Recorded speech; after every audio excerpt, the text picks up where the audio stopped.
headlines, health officials continue to reiterate preventative measures for the Zika virus. Post-mortem results revealed for fourth fatal accident victim for 2016. And third phase of Prale Bay Jetty construction project underway. These stories and more coming up in today's GVD News on the Go. Welcome to GVD News on the Go for today, Tuesday, April 12, 2016. I am Shetal Gopal. On Tuesday, April 12, 2016, a post-mortem was conducted on the body of 26-year-old Kendall Thaddeus Jules of Corinth, Grosselie. The examination revealed that he died as a result of hemorrhagic shock due to or as a consequence of lacerated aorta. Jules was riding his motorcycle southbound on the Rodney Bay-Grosselie Highway on Saturday, April 9th, when his motorcycle crashed into a nearby drain after colliding with a small footbridge.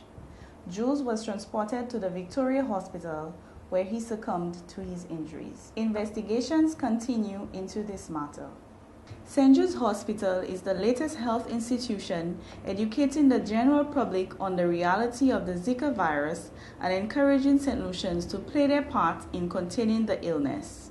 Anisha Fanes tells us more. The Zika virus is taking over the Caribbean. St. Lucia became the latest island to contain the mosquito-borne illness, with 2 cases being confirmed last week.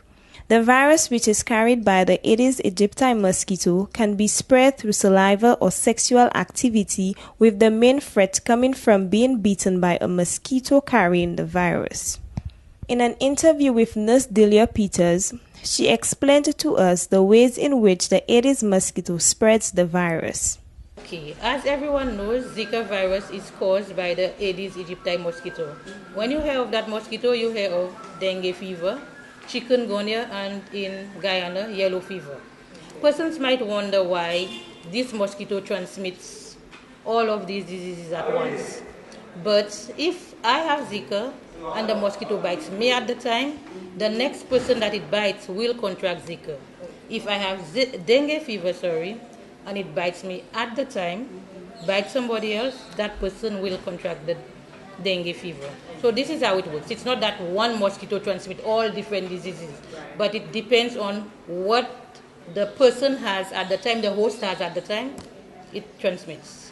Peters continued by restating the preventative measures for contracting the disease. The single most important way to help prevent the Zika virus is by keeping our surroundings and our homes clean. Some of us might think about sleeping under the nets, wearing long pants, using repellents, but the most important thing is breaking the breeding grounds. As long as the mosquitoes have a place to breed, we throw our tires all over the place, they will multiply and we will have endless mosquitoes. And we must remember that we do not stay at our homes all the time, we move. So we might be under the nets at home, but the mosquito with Zika virus might bite us at work, at a friend's home, at school. So it is important that we as St. Lucians collectively keep our island clean. Remember that we wouldn't say that I'm living in Beaufort, so I don't care, I'm going to litter Castries. But we go to Castries as well. So as a nation, we should all work to keep St. Lucia clean and free the nation of breeding grounds for the Aedes aegypti mosquito. The Zika virus is here. The necessary information has been dispersed, and it is now up to the general public to ensure that the virus does not become an epidemic in St. Lucia. Anisha Fanes, GVD News. On Monday, April 11, 2016, Prime Minister Dr. Kenny Anthony met with the executive of minibus drivers representing the Council of Public Transportation, NCOPT, for the purpose of discussing issues faced by the Castries Beaufort minibus drivers while stationed in Beaufort. Among the concerns presented to the Prime Minister were the issues of parking alongside the Philip Masner grounds and toilet facilities on the bus stand that are yet to be constructed, although designs are underway. However, Dr. Anthony and the NCOPT did not come to any agreement on an increase in bus fares, as the purpose of the meeting was for the bus drivers to present their issues to the PM. Instead, The initiative of continued concessions for the bus drivers upon the expiry of current 2-year agreement in 2017 was what was discussed, along with the condition of the roads and other matters. The Prale Bay area will soon be a bit more appealing and conducive for fishermen to do business, as the final phase of the jetty construction project has commenced this week. Giselle Francis brings us this report. The final phase of the Prale Jetty reconstruction project commenced on Monday, April 11, 2016. This third phase of the project, which is contracted to Laras Construction, involves renovation work on the fishermen's landing gear and storage facilities. We spoke to the St. Lucia Labour Party candidate for Mikut North, Herbert Rosary, who gave us some brief insight on the project's work. What you see behind us is the continued manifestation of the support that the government of St. Lucia is giving to the fisheries in Prale, and by extension the fisheries industry in St. Lucia.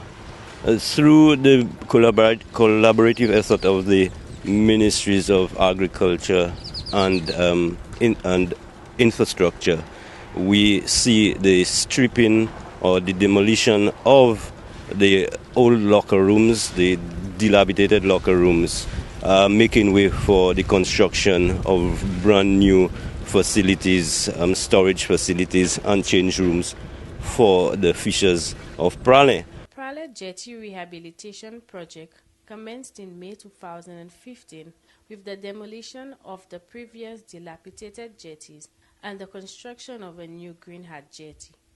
The second phase saw the cleaning up of deteriorating seaweed which covered the shoreline. Rosary says that the commencement of this third stage of the project provides that the government is determined to ensure that the livelihoods of the fishermen in the area remain sustainable. It is just showing that the government of St. Lucia is committed to improving the fisheries, the livelihoods of the fishers in the Prale area, and to see to it that the industry as a whole continues to thrive, and we can increase fish landings, and the fishers can increase their earnings. With the construction of these new storage facilities now underway, Prale fishermen are now one step closer to achieving a proper working environment. Giselle Francis, GVD News. This has been GVD News on the go for today, Tuesday, April 12, 2016. Join us every day at 5 p.m. for the latest development across the island. GVD News, now that's coverage you can have.